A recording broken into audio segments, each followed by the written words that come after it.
Welcome to day 72 of 150 emotions in 150 days. Today's emotion is frustration, and its origin is Latin, meaning a deception, a disappointment. The story it tells us is, it should have happened already. This shouldn't be this hard. And the impulse it creates is to look for a faster or simpler way, while its purpose is to challenge us to find a simpler or faster way. As a dignity practitioner, I understand the importance of emotional literacy. Basically, understanding emotional fundamentals and being able to apply them in daily life. A basic staple of our intellect is a healthy vocabulary. This was a main focus in our education growing up and continues throughout our lifetimes.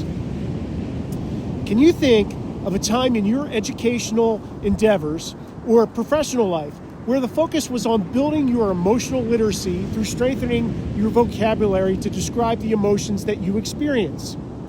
If I asked you, how many emotions can you name and define, how many would you be able to list before you started to scratch your head and really have to think to add to this list? The average adult, they can list 10 to 20 emotions. Since you're watching this video, you know there are at minimum 150 emotions, and yes, there are more than that.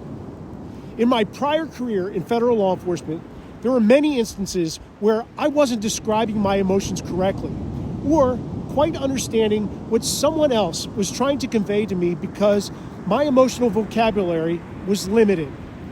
For instance, I know the words frustration and anger. With that said, as emotions, I often conflated them, using one for the other or sometimes both at the same time. Possessing a better grasp of the story emotions tell us, the impulse that they create, and the purpose that they serve help me better listen for or describe the emotions present. Mike Brown shared that he was angry receiving the news that he had a terminal disease, ALS. He was only 42, and Mike stated that he was doing everything right to ensure a healthy, long life because he was focused on his nutrition and fitness. Mike felt that ALS diagnosis was unjust. Mike named his emotion correctly, anger. And anger's impulse is to punish the source of injustice. So how do you punish ALS? You do what Mike did and is doing. You create a cause, purpose, and meaning, and develop a movement like 0 Days to Waste, where you tell everyone to be in the moment and to love and live with conscious intensity. Regarding frustration, yes, I know Mike feels it. I know along with others that support Mike's initiative feel frustration at times because we would all like to be further along getting his message out there. Frustration, it creates the impulse to look for a faster and simpler way.